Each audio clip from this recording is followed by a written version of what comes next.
Okay. My name is Dennis Vasiliotis. I am pleased to be here today and want to thank Jackie for the invitation to participate. Obviously, as a member of a state association, we have a lot of commonality with the other associations. At the same time, we're all on different tracks, and our particular focus right now is how we've been able to move from a policy initiative really to a policy in South Carolina. So for all intents and purposes, South Carolina has probably entered the digital asset policy realm. And S-163 is the gateway to that. S-163 is a foundational structure of legislation that's been enacted in South Carolina, very hard lines, specifically for defining the industry, providing a basic regulatory structure around digital asset mining that provides a foundation for a broader data center initiative in the state. We're currently in the mode of discussing, like other states, the impact of data centers, throughout the state, and learning about the number of different, public pushback, and S-163 already provides us a foundation for that. So that's what makes things very unique. Okay, is that it? Oh, that's us. Okay. That's the clicker. Oh, that's for clicking. Okay, got it. Okay. But does that go next, or? There we go. I can work without that.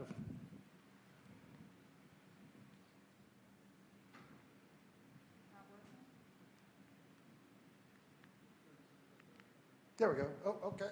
There we go. I'm sorry. Okay. Well, there, and that's really where we began, really with a vision. This was several years ago.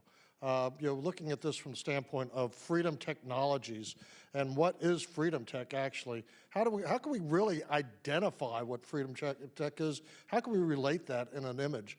So, working off of the foundation of the first meme, obviously Ben Franklin's, join or die. We saw the opportunity to say, okay, this is how it all comes together. We have multiple different components that are coming together that are, that will make up what Web3 actually is. And so we've now morphed this, that particular meme into a policy structure. And what does, a state that really is focusing on new economic framework, what does that really mean? So, the items that we have, I guess this points also, yeah, okay, great, okay. The digital economy that we see, obviously depicted in the meme prior, we have artificial intelligence, we know we have digital assets on the, that are moving very quickly into the, into the economy. We have digital identity, a lot of discussion going on how we handle digital identity. Is it going to be a national database? Is it going to be a corporate database, or is it going to be a federated model of identity? High performance compute, what's really putting the, the market, the whole energy market into play is the need for additional compute on multiple levels. Obviously, that's also being driven by advanced manufacturing, which is a very important market sector in South Carolina. We've, one of the benefits of our economy is that we have been tremendously successful in courting the manufacturing industry to South Carolina over the last 20 years. It's a basically a realignment, but the challenge is keeping the manufacturing industry. And just like Senator Lummis used to say very often, it was not, we cannot assume that we're going to maintain, the commodities markets in Chicago. That could easily go offshore. We can't assume in South Carolina that the next generation of manufacturing is going to be supported with, is going to be supported unless we provide the digital rails that we need.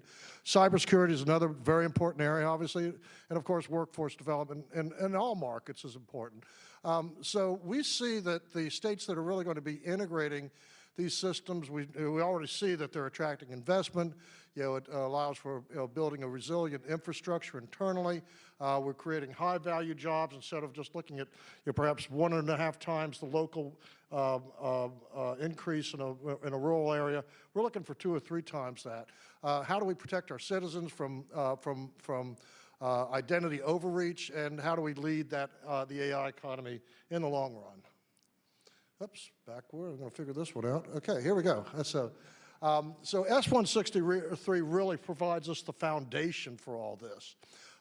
We have obviously, as part of the the focus for 163, we are protecting our freedoms and financial privacy with the use of digital assets and self-custody with self-hosted wallets.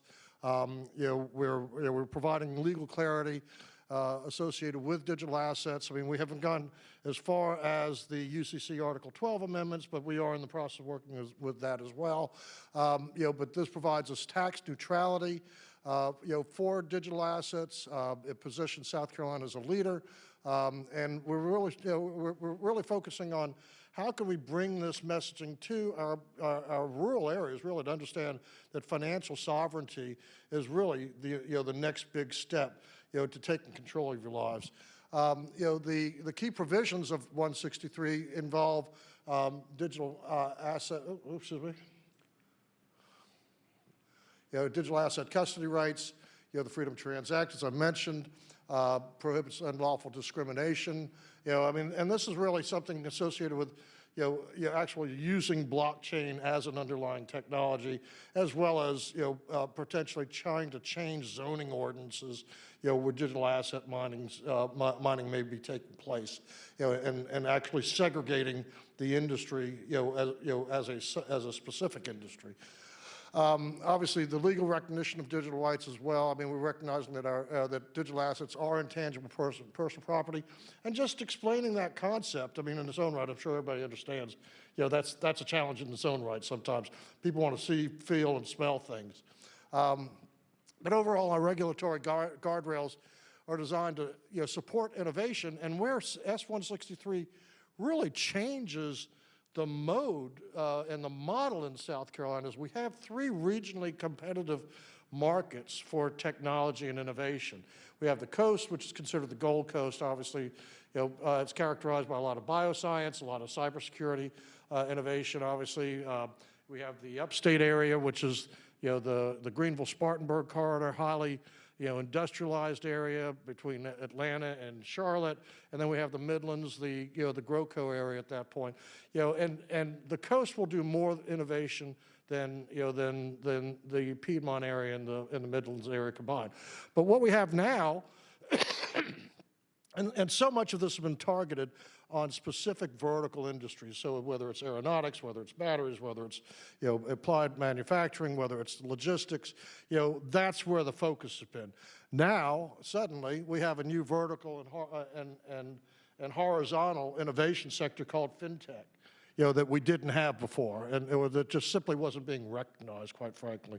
So that's what really makes the difference, because we have the ability now to take this, to provide an umbrella of technology over the entire state, and recognizing the impact of AI agents, obviously, bots. I mean, a year ago we were all talking about the fact that bots couldn't transact without a bank account. Well, that's changed. I mean, pure and simple. So this keeps us in pace with the rest of the country and puts us ahead in many cases.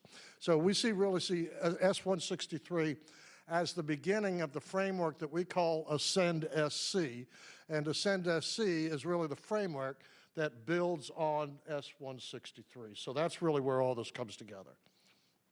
So what is AscendSC? AscendSC is really, 3 different programs, but the first thing that we're really looking at is what is the new technology the new technology stack for states. And we see that payments, obviously with the integration of blockchains, identity, are linked together.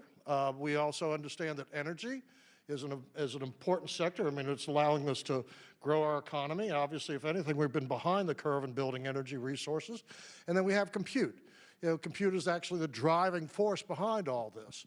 So the ability to, to build compute that can actually build our energy industry is the next step and the area that we really are excited about, and how we can, potentially craft our policy in South Carolina, to offset, the impact of additional generation that we both need, as well as transmission that we need, because just like everybody else, we're getting,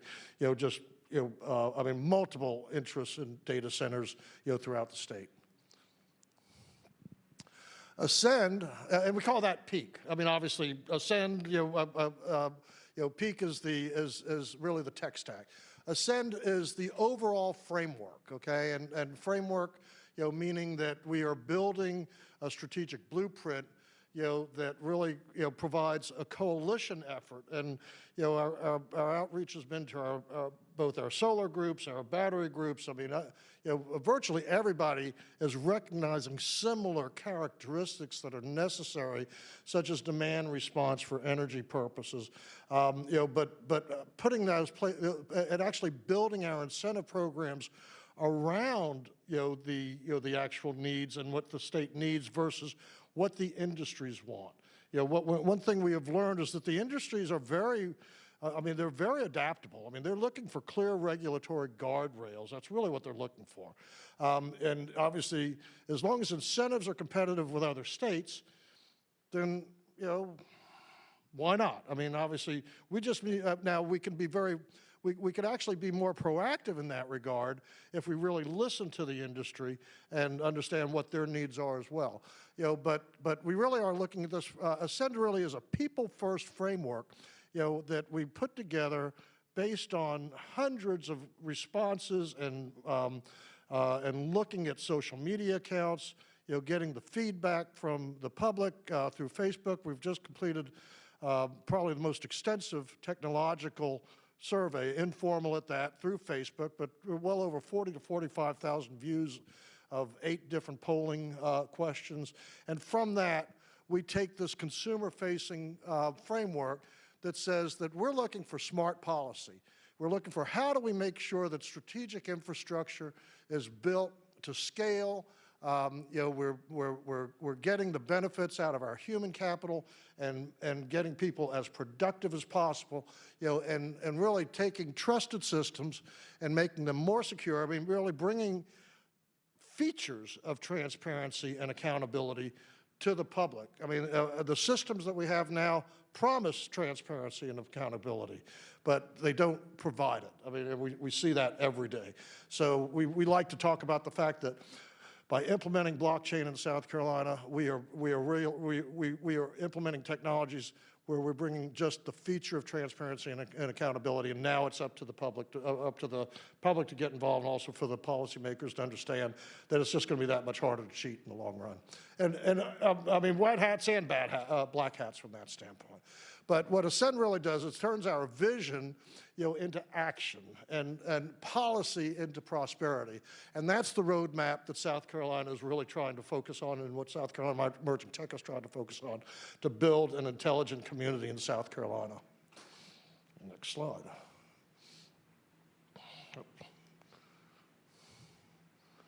Let's see. Which way am I going? Am I going the right way? I'm going backwards. Okay, sorry. First time I've done this with this presentation, so we have a little latitude. Here we go. I'm sorry. I knew I was waiting for this slide. Okay, scale.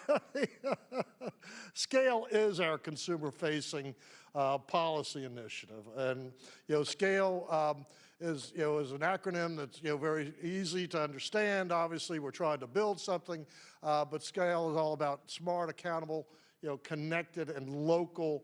And equitable management across the board, obviously. We're looking at siting as the number one, siting and where it's located is really one of the number one issues associated with the public.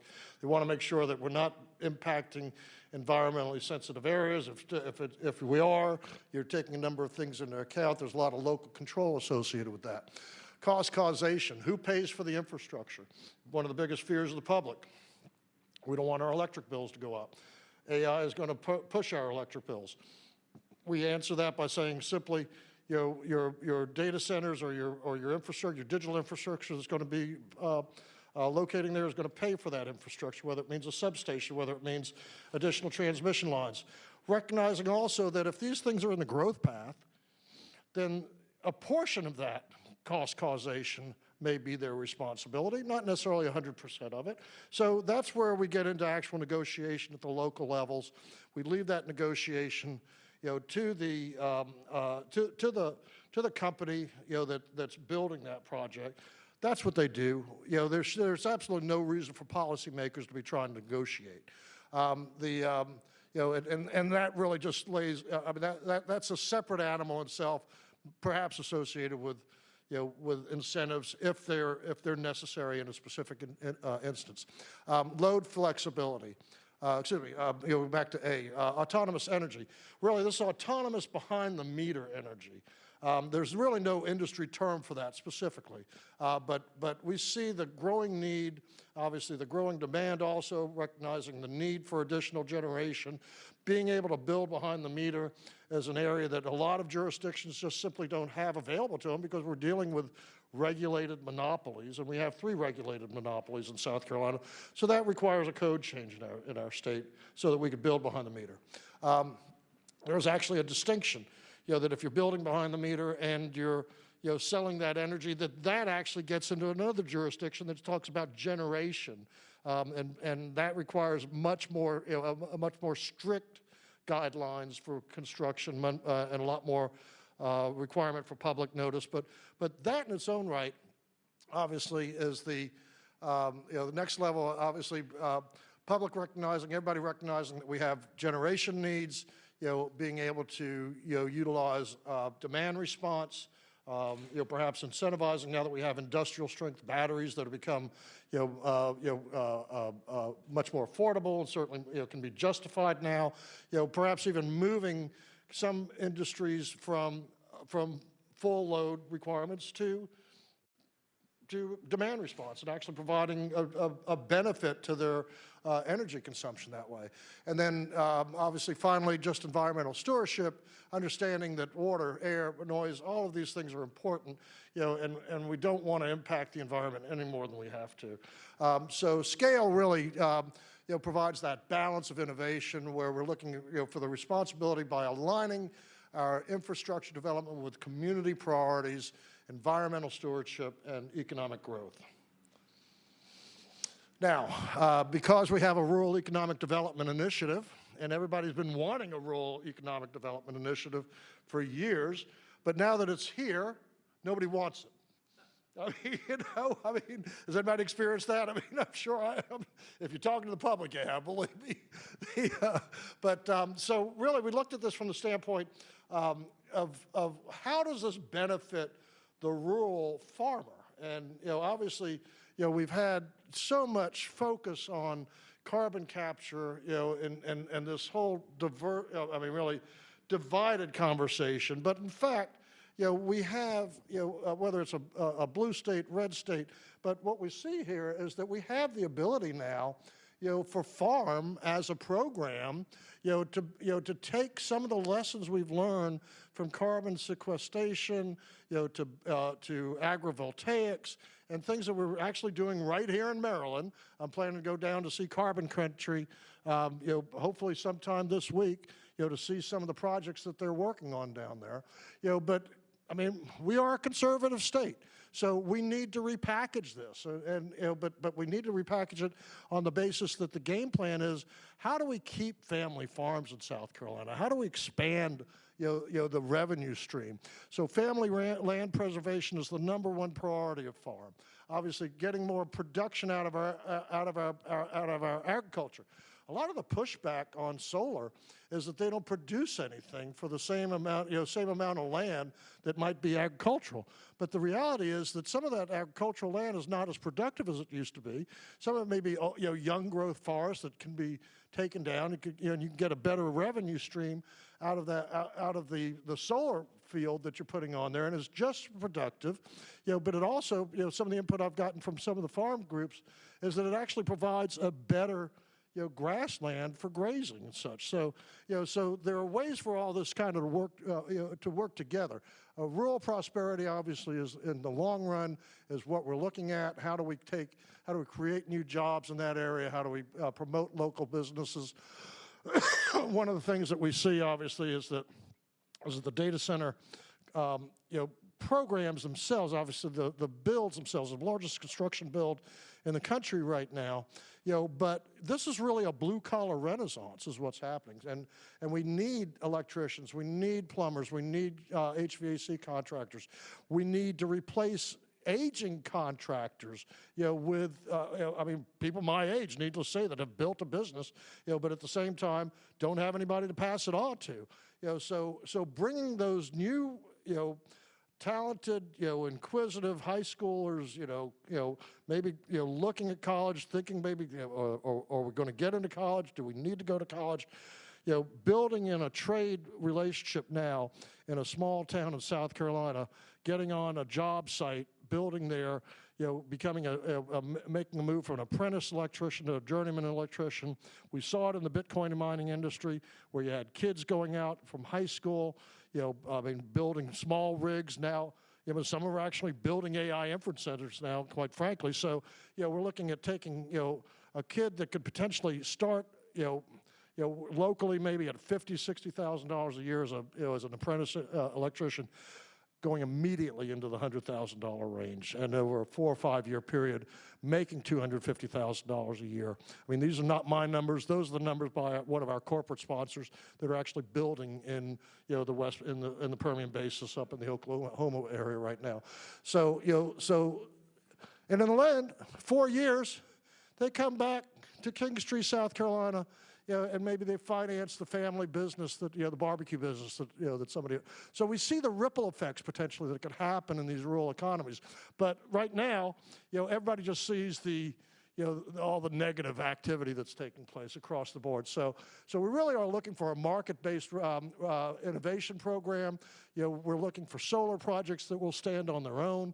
Obviously, we're looking at potentially carbon projects that will generate revenues, perhaps from overseas. But that puts the farm community back in the international community and broadens their revenue stream. So really, we're looking at how strong rural communities are really have been and always will be essential to South Carolina. And what we hope to do with this is to put farm in a position where it really turns rural potential into lasting prosperity. Now, Ascend in action. We see Ascend in action really in 3 different ways. Really, this is our roadmap to lead, compete, and prosper in an intelligent economy. Peak, scale, and farm are the 3 integrated frameworks. We're looking at how do we enable strong policy and smart policy through strong foundations, and then also delivering for South Carolina economic growth. We're looking at high-quality jobs, rural prosperity, securing individual freedoms, and really redefining what freedom tech is. I mean, that's really an important area. How do we really define freedom tech? But obviously, with the first, this is a first-of-a-kind program in the country. We hope we can demonstrate how this is, this will provide national leadership, for every other state in similar in a similar situation. And really, this is really all about providing a legacy for generations. I mean, we see this as really opportunity for generational change in rural economies.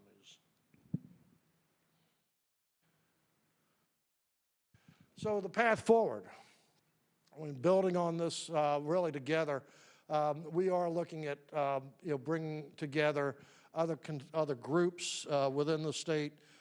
We are also looking at potentially providing Ascend as a program, to other states as a white label item. But in all, I mean, we are really, our focus is recognizing that we can't do this alone. We can't just do this as South Carolina Emerging Tech. We know that, okay? But we have been very highly focused. We're the ones that are actually bringing the solutions to the table. And now, because of the amount of backlash. I mean, we see it every day. I mean, if you follow any of the social media channels, I mean, there's constant pushback, from the public, against the policymakers, and they're reactionary. So really, what the path forward is to give them a way to communicate this information and educate our policymakers as well, so that they know the questions to ask. That's been part of the problem, is that this is a new area, and whether we've been involved in energy committee hearings, whether it's been the data center hearings, whether it's been chatbot legislation. Most of our policymakers don't have, they don't know the questions to ask. I mean, quite frankly, and and really starting that, education process with something in data centers as simply as, and whether it's public as well. What are the 5 questions, that you want to ask a data center if something's happening in your market?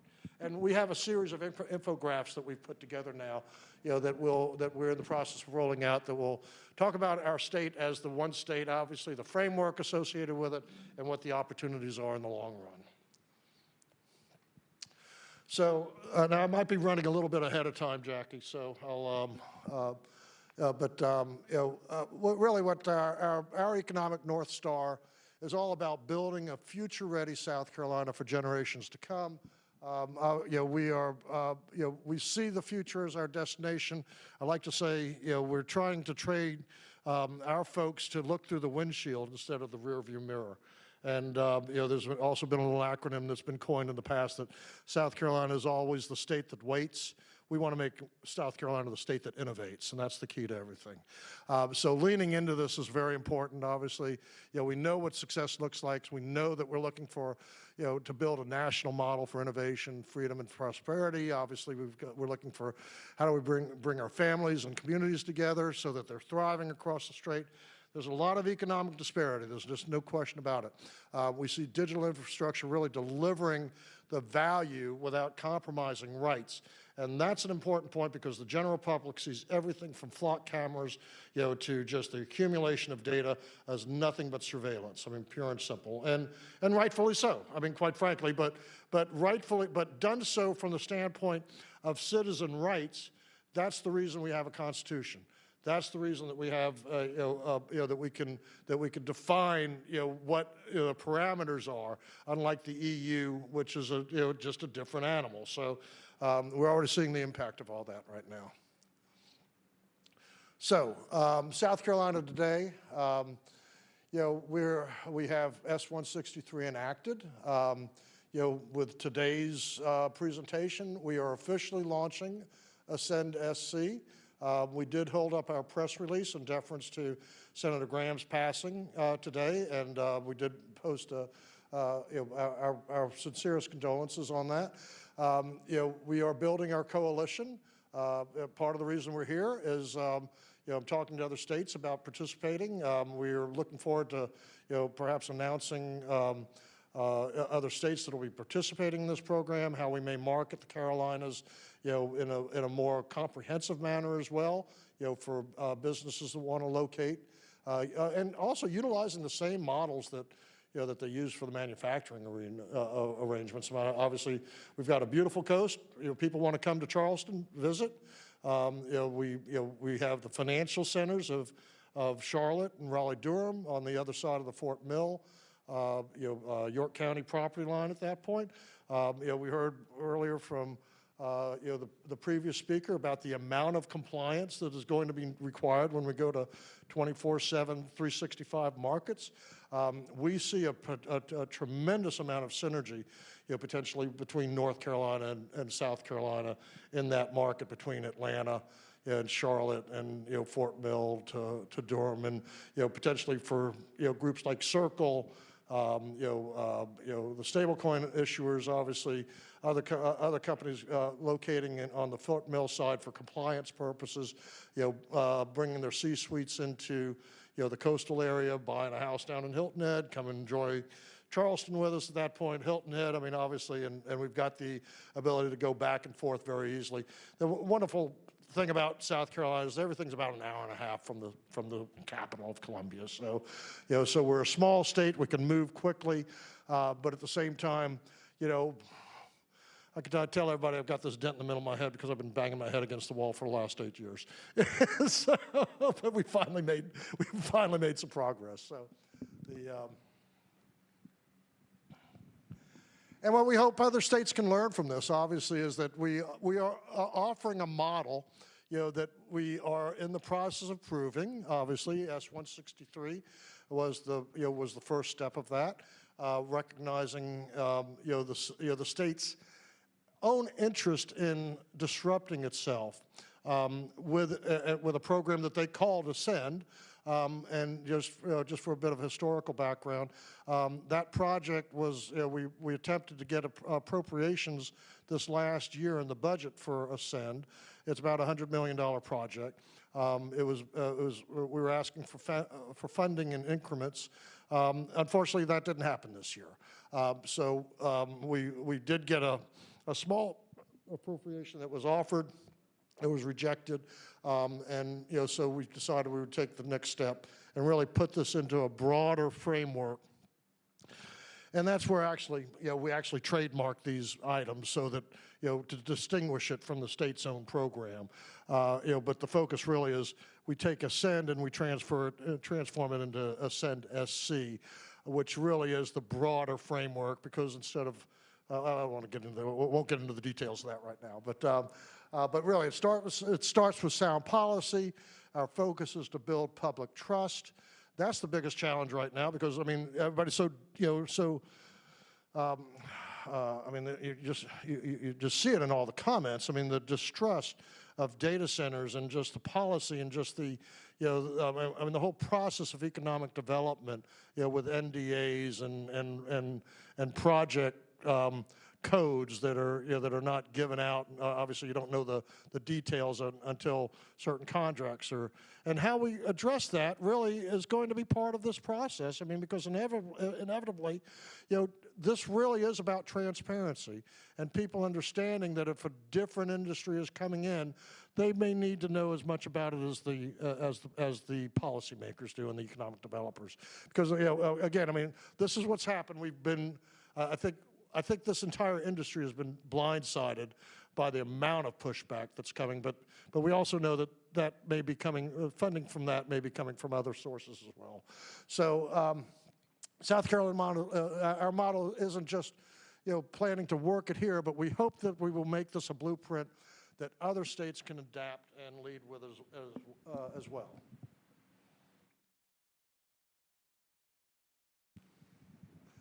So the Ascend framework really is about 3 different areas. Obviously, our peak, our program associated with Ascend, scale, farm, and then as an addition to that now, obviously 163 is the foundation. One of the very positive feedbacks I've gotten in a lot of my market work is, one day I was just totally frustrated, with the amount of responses that or the level of a response I was going to. I said, I just threw my hands up in the air. I said, well, I'll tell you what, if we're not going to have data centers in South Carolina, how about we have a digital Bill of Rights? And boy, the thumbs up went just right through the roof, needless to say. And so not knowing what that meant, not knowing what it involved, obviously it was definitely a good sign. So we really obviously we look to Utah for that example, and as part of what we're trying to do, we're planning to introduce this whole concept in September at a conference in Charleston. That it's an invitation-only project that we'll focus on with our policymakers and our council folks, really trying to give them the resources to understand what this is all about and be able to talk about it. But that also moves obviously very quickly into education and workforce. Capital formation, we are in the process of rewriting our Dow, proposed Dow bill, as well as our DUNA bill, and expanding our co-op bill, so that we can accommodate any of those organizations in South Carolina. Basically, we want to be able to say, come to South Carolina, pick and pick your entity. You know, you don't need to go to one particular state or any other particular state from that standpoint. Obviously, capital formation, part of the problem with South Carolina has been that, you know, we give away the farm. I mean, no pun intended, but, you know, by, you know, focusing on manufacturing has always been primarily, you know, establishing where a large tract of land is, you know, and the, you know, but before you can buy it, you have to have a potential buyer for it. You know, so that's maybe a large manufacturer, maybe a car manufacturer, you know, for these mega sites. And, you know, and I mean, at that point, you know, you've already, you know, given away a lot simply because you haven't been able to acquire that property. You know, so really what we're looking for is how do we pivot our economy from jobs driven strictly as manufacturing into a capital driven market. And we see these new business entities as a way of doing that. Obviously, again, getting back to implementation and governance, you know, we're anxious and we've had our own set of financial blunders in South Carolina, you know, with incentive deals that have gone bad, obviously. You know, we've had, you know, bookkeeping issues associated with our treasurer's office that, you know, found there were just clerical issues, but to the tune of $1.8 billion. You know, it took $3 million just to figure out that there was no money lost. You know, so, you know, so transparency and accountability as features are being called on by our treasurer, even, you know, at our last conference in March saying we need these yesterday. So we're actively, you know, focusing on pilot programs that we could bring into, you know, some of the agencies specifically, you know, for that, to start beginning that transition.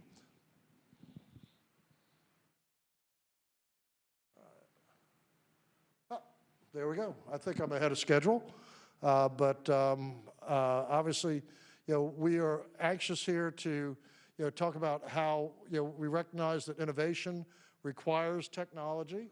You know, prosperity requires investment. Freedom requires trust. And, you know, leadership requires vision. And together, we feel as though we are building South Carolina's next economy, and we hope to broaden that to other groups within, you know, the state and bring these solutions to the table and really change things in South Carolina. So with that is a lot of stuff here. I mean, if there's any particular slide, you know, we can go back to it. If any questions. Probably a little bit ahead of time. I think that's it. Yeah.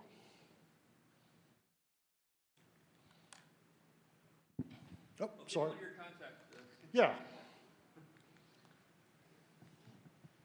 Well, there should be a contact. Oh, there it is, down at the bottom. Excuse me. Yep. Yeah. Yeah, I have a question. A couple of years back, I was doing an interview with the Government Blockchain Association on Capitol Hill. I'm sorry? I was doing an interview with the Government Blockchain Association on Yeah. Capitol Hill. Yeah. Are you familiar with the blockchain caucus, the bilateral caucus that they have in Washington, D.C.? In Congress, yes. Is South Carolina working directly with that blockchain caucus? Yeah, I know Congresswoman Mace was involved with that, and I also know Congressman Norman was involved with that.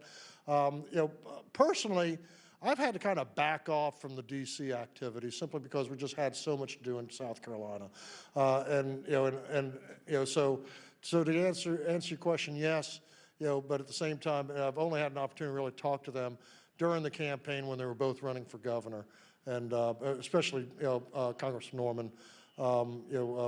Did not have a chance to actually talk to Congresswoman Mace specifically about that. So. I'm sorry? I think they still have it. I don't know whether they're meeting, whether they've done anything, but I do believe that it's still a Congressional Blockchain Caucus. Oh no,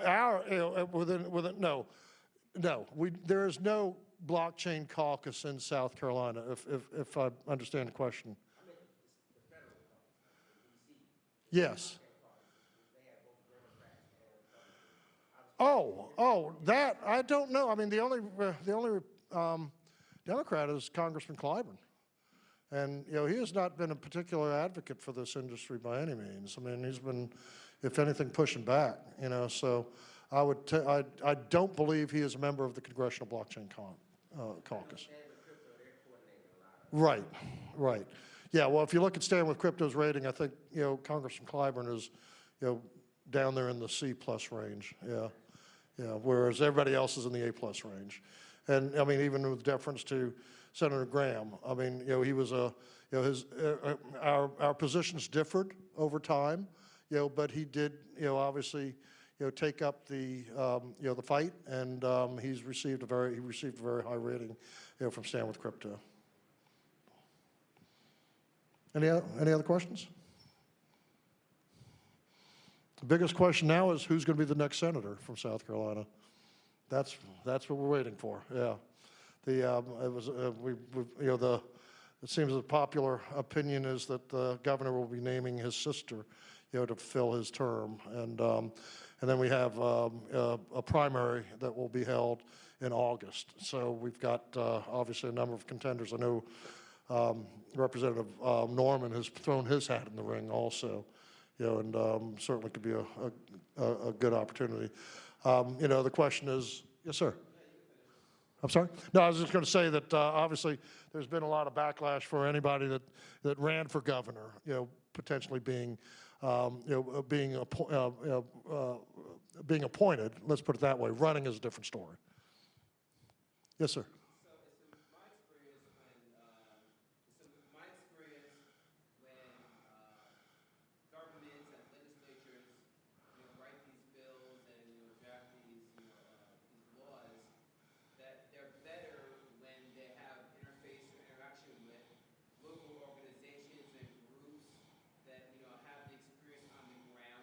Yes. And want to see if South Carolina actually did an outreach to these groups to get their opinion and get their input before they wrote the laws that create these programs. Great question, and I can't believe I planted you to ask me that.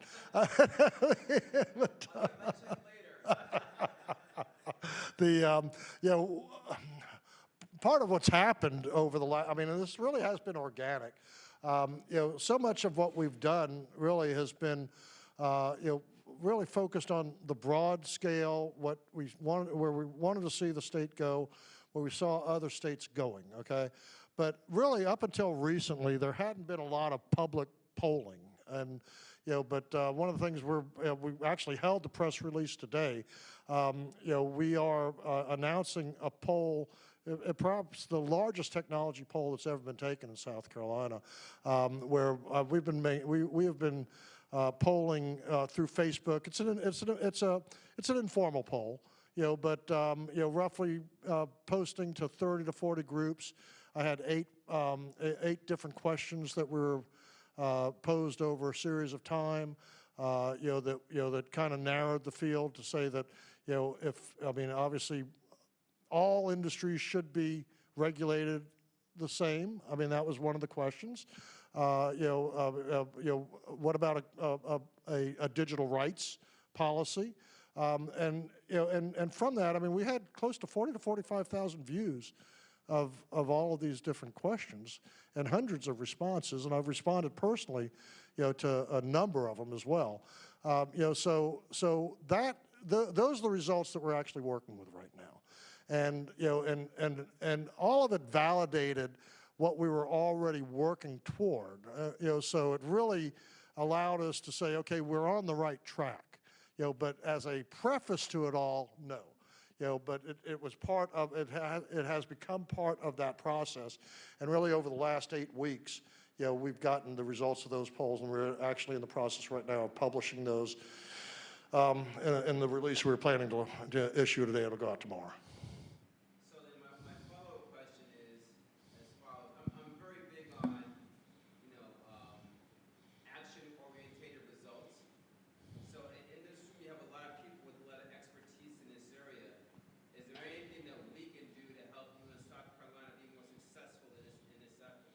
Well, as a coordinating member, collaborative member with Maryland Blockchain, we're happy to provide you the polling information that, and the polls, the questions I asked, so that if you want to do this in Maryland and get and see what kind of, if the feedback, changes or if it's less or more, that might be one area that, that we can, work together on, because obviously South Carolina is one state, but I think what we have now is we've at least established, a norm of questions, and I'll be happy to go over these with you later, talk to Jackie about them, but using that, potentially as a baseline, and picking out groups specifically in Maryland, that you could target, and just getting feedback. I mean, that's really the key to this right now.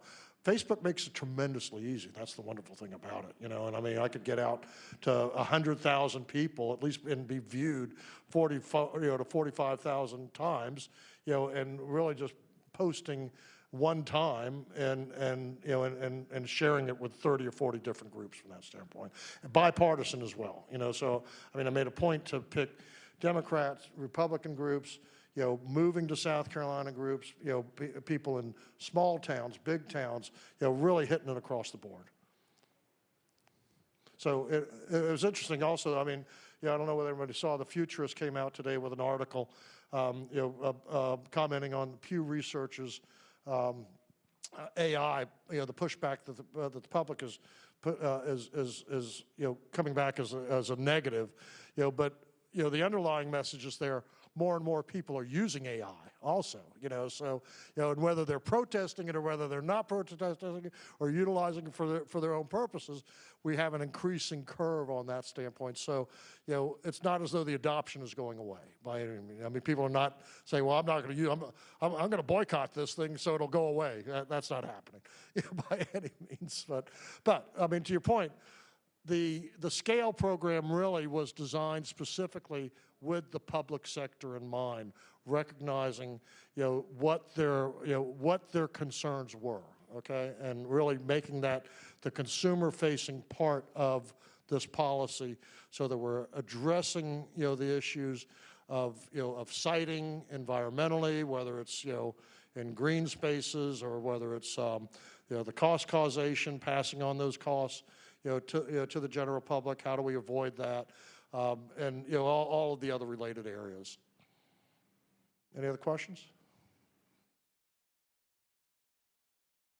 Jackie, I might give you back a few minutes here. I don't know what time it is. What the hell we do? 10 minutes? Okay. I have one about, are you seeing a lot of dual use? I gotta sit down if I may. I'm old. Okay. You said you were going to go see Carbon Country. Are you seeing Yeah. a lot of dual use agriculture in South Carolina? Or? Well, I haven't seen their facility yet, and I've had the opportunity to talk to them a couple of times. But obviously farmers, needs are similar in a lot of parts of the country, and there's always a need for, bringing new revenue streams in anywhere you are at that point. I mean, what really gets, quite frustrating, I guess it's that old, that old adage that you keep doing the same thing over and over again, and and expecting different results. I mean, so if that was the case, I wouldn't be up here right now. I would tell you that right now. I'd still be trying to figure out how to get my real estate refinanced from a bank. I mean, I hate banks. I don't. Well, that's another story. But my background is 1 to 4 family residential, and so.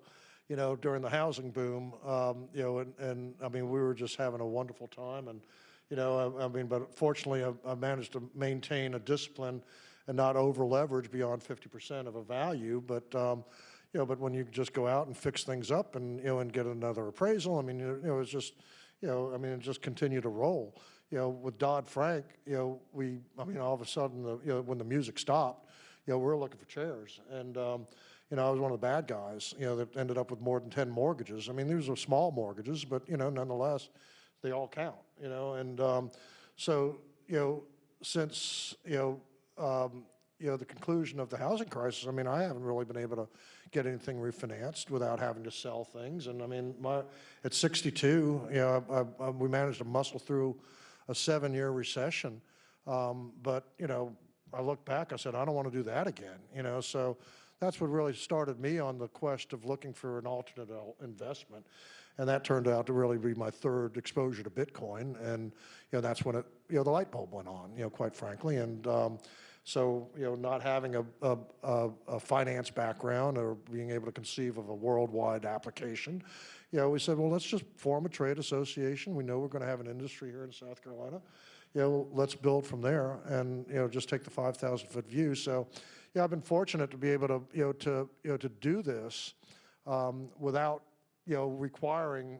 I mean, I had, fortunately, the plan worked, and the rentals, helped pay the bills, needless to say.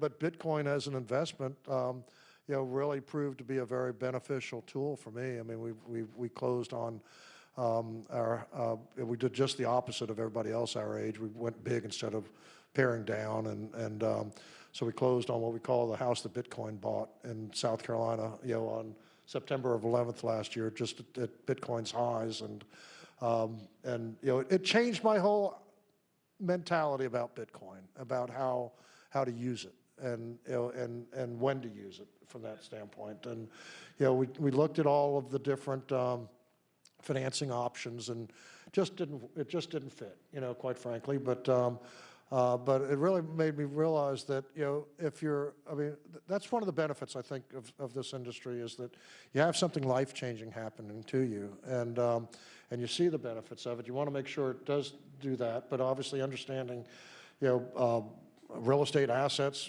financing leverage, to a certain degree helps as well. So, I'm looking at it now. We sold most of our Bitcoin. Now we're buying it back. And the next life-changing opportunity we will probably spend it again, and and let the kids deal with what they've got to deal with at that point. But nobody's asked for it, but I'm going to give it. But I mean, as a young person, if you're if you're stacking Bitcoin and you have the opportunity to buy a house and get yourself and get your family a house, take it. I mean, you could always leverage that house. And put an equity line on it, and buy something, and buy your Bitcoin back at that point. I would say take the loan out against your Bitcoin without having to pay the capital. Absolutely. If you can leverage your Bitcoin, absolutely. I mean, we looked at it, because I actually had two properties that were involved in this transaction. So I looked at it for the lot that was next door, but again, we just didn't have enough. I mean, it was, at that, I think it was about a 2-to-1 ratio that it needed to make it work, and so life goes on, but but it really is a wonderful opportunity for us to point to something in South Carolina and says, I mean, I don't have the finance background. I've got, a lot of energy. I want to, I mean, part of what I do this for really is for my grandkids and my great-grandkids. I mean, I don't want to see them grow up in a dystopian future. I mean, we have the ability right now to make the rules. Let's make them, and let's make them in favor, of freedom. And that's really what this is all about. And how do we, I mean, the other side of this was that coming into this fresh, without economic development background or lobbying background, but just kind of following, the course that got laid out in front of me. We were able to, obviously attending economic development hearings, energy hearings, I mean, getting involved in the policy side of all this. We were able to listen to, a lot of the, the same pitches, from the utility companies and all, and the different environmental groups, that everybody's been hearing, the same tune, but now we had a different set of ears listening to it, that was really solution-oriented, looking at what other places were doing for solutions. So we were able to kind of knit experiences that we learned down in El Salvador, going to Hawaii. I mean, even though that was a fun trip, but, participating with the Hawaiian Blockchain Association, understanding their energy needs there, and having really having some mentors in state early on in the mining industry specifically. I mean, one of our board members is one of the founders of Core Scientific, lives about 1.5 miles away from the State House and can't build a data center in South Carolina. They've got them all over the Southeast, so managing over a gig and a half of energy. So that's part of the challenge. I mean, really, being able to bring, the same level of prosperity into the state, and making people understand, that this is just not voodoo, but this is really something that's, everything is changing. So and that's the beauty of where we are right now. So Jackie, I think, it looks like I'm getting the hook. Well, thank you, Dennis. Instead of doing the hook, which we did before because of the Zoom things, we do have our end note, Dale Christie, waiting backstage. So we're about to bring him on. So thank you so Okay, much. Absolutely.